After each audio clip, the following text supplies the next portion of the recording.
Hello everybody, and welcome back to another Sunday night story time with Skaaro the Red. As tonight we'll be continuing the ridiculous Ballad of Skaaro the Red with Chapter 11. Previously, Skaaro became crowned as the new chief of the cannibal gully dwarf tribe, and seemed to be living quite well up to the role. So this week we'll be revisiting Skaaro on the lost island of the cannibal gully dwarves.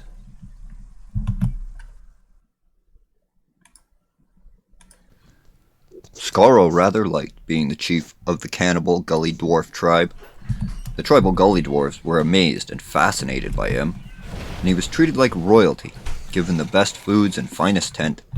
Skaaro showed them how to do a lot of new things around the village, but most of them couldn't comprehend anything beyond the simplest tasks.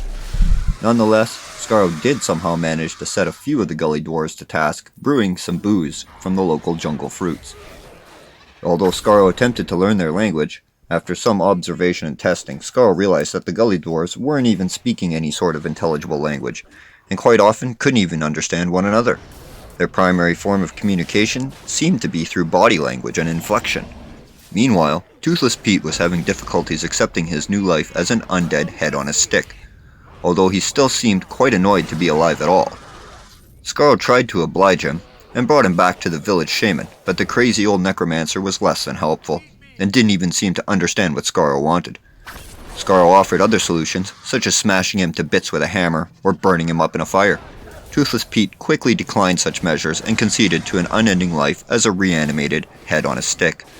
Orvallo, on the other hand, was adjusting quite well, considering he was nothing more than a torso with a head and 4 little stumps.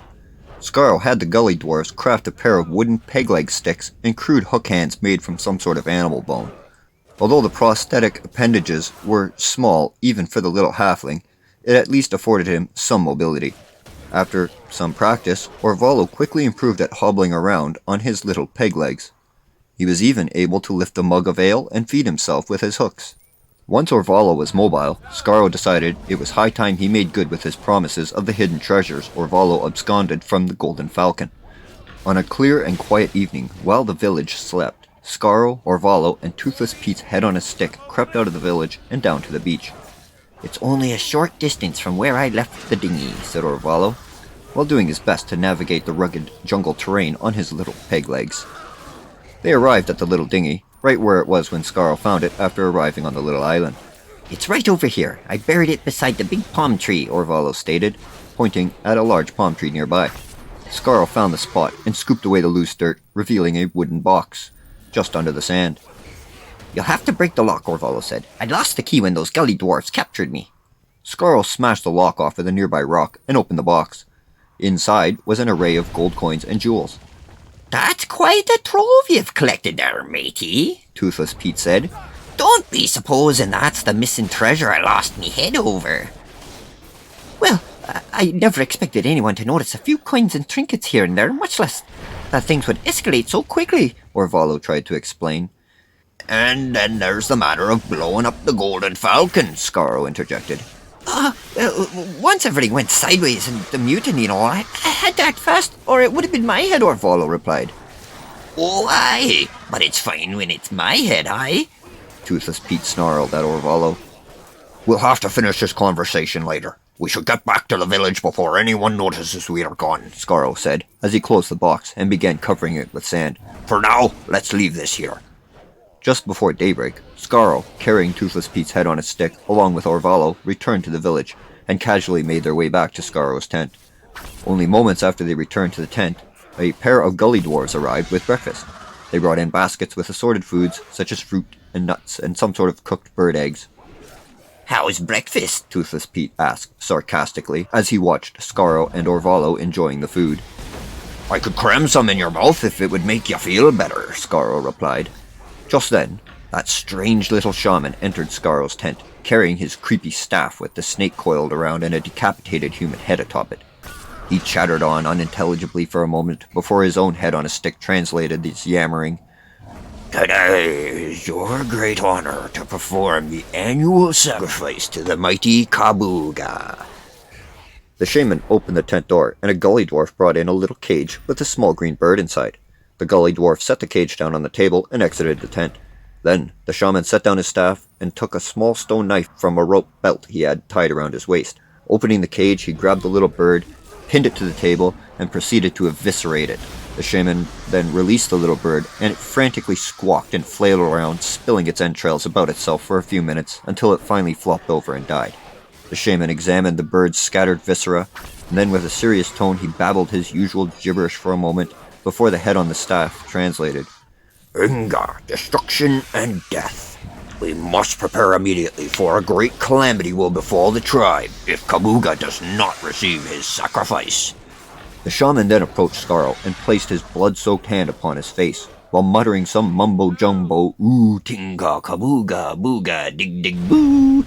The shaman removed his hand, leaving a bloody handprint upon Skaaro's face, then left the tent. Orvala was seated on a stool, witnessing the entire spectacle. With a puzzled expression, Orvala looked at Skaaro and asked, "I wonder what all that was about." "Can't be anything good if that wicked little shaman is involved," Toothless Pete replied. "I swear, if I ever get myself a body, I'll come back here and put his ugly little head on a pike." "Aye," Skaaro interjected. "But for now, we have it pretty good. All the booze we can drink and all the food we can eat." "Yes, but wouldn't it be nice to get back to civilization?" Orvala argued.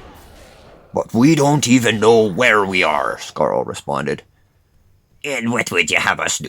Roll that little dinghy out into the sea and drift around until you two starve to death? Then what? I'll be left to drift around in that rowboat forever." "Actually," Orvala replied, "I do have a wee bit of an idea of our location. And if I'm correct, we are on an uncharted island somewhere between the Moonshae and Nalanthor Islands. If we were to bring some supplies and travel south towards Nalanthor, I know of some great hideouts we can use there, and it may only be a few days away." Skaaro considered Orvala's proposal, then said, "Well, for right now, we're stuck here, and we'll have to play along with their shenanigans. Besides, it's probably just another silly ritual of some sort." Then, a pair of masked gully dwarves entered Skaaro's tent. They babbled some gibberish and gestured for them to come. Skaaro put on his chieftain's mask and then slid Orvala's little sword into a sheath on his belt.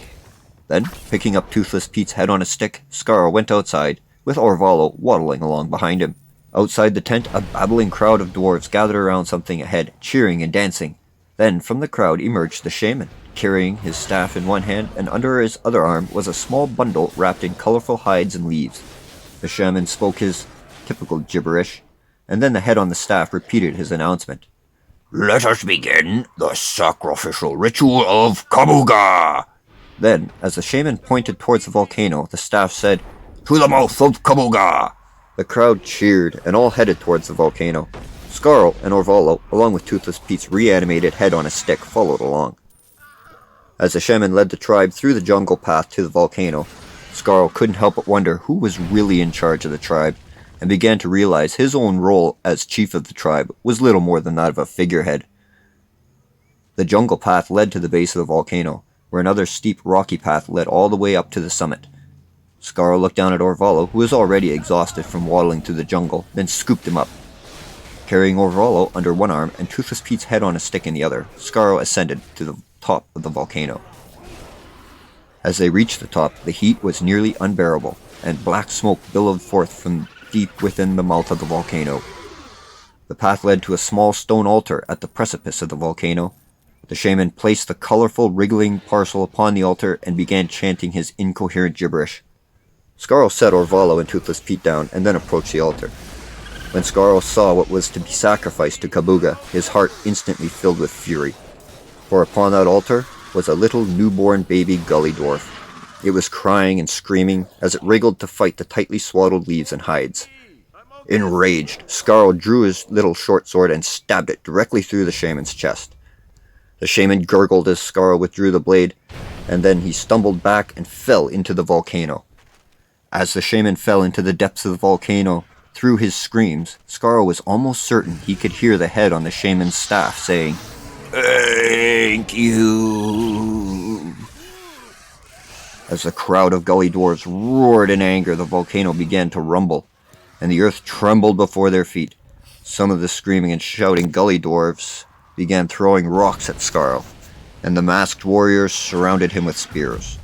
Skaaro beckoned them with his sword, ready. Each time a spear poked at him, Skaaro slashed the point of it off. As the little masked gully dwarf warriors kept their distance, Skaaro retreated to the altar and tried to grab the sacrificial baby gully dwarf. But before he could, the ground shook again, and the baby rolled off the altar and into the volcano. "Ah, crap," Skaaro said. He then charged through his attackers, slashing wildly with his sword. Again the volcano continued to rumble and shake. Several of the little gully dwarves tumbled to the ground, and Skaaro took the opportunity to sprint over to Orvalo and Toothless Pete. Holstering his sword, Skaaro grabbed them both and ran down the rocky path as quickly as his feet could carry him. With an enraged mob of cannibal gully dwarves bearing down on them, Skaaro reached the base of the volcano and continued to run through the jungle path back towards the sea. The treasure! The treasure! Orvalo hollered at Skaaro. "There's no time," Skaaro replied. "We'll have to leave it behind." Arriving at the beach, Skaaro tossed Orvalo and Toothless Pete's head on a stick into Orvalo's beach dinghy. It was now raining arrows, spears, darts, and stones all around them, as Skaaro dragged the little dinghy out to the shore. Once the boat was afloat, Skaaro climbed in and used the oar to row with all his might away from the mob of screaming and raging cannibal gully dwarves assembled on the shore. Once he had rowed the little dinghy out of range of their pursuers, Skaaro looked back to check on Orvalo and Pete. "He's been hit," said Toothless Pete. Looking down, Skaaro noticed an arrow stuck directly into Orvalo's chest. "Hold still," said Skaaro. "We'll get you fixed up." Not this time, Orvalo said with a bloody cough. I think it's all over for me, but do me one favor, old friend. Realizing the seriousness of Orvalo's wound, "Anything," Skaaro replied. Dump my body in the sea, and don't be bringing none of me back to life. And then Orvalo muttered a gurgling sound and died. Following Orvalo's final request, Skaaro rolled his body out of the little boat and into the water, where it sank into the depths of the sea. Just then, they heard a huge explosion. Looking back at the little island, Skaaro and Toothless Pete watched as the volcano erupted, spilling huge rivers of lava throughout the island. The jungles burned, and even from their distance, the gully dwarves could be heard screaming as the lava decimated their entire tribe. "Bah!" Skaaro said. "Good riddance to him." I thought you were enjoying your life there as chief, Toothless Pete said sarcastically. "Those filthy gully dwarfs give the rest of us dwarves a bad name," Skaaro responded. Well, let's just hope Orvalo was right about our location, Toothless Pete stated. I don't really fancy the idea of drifting about the sea endlessly. As Skaaro rowed the little dinghy away, smoke billowed from the jungle island, burning in the distance.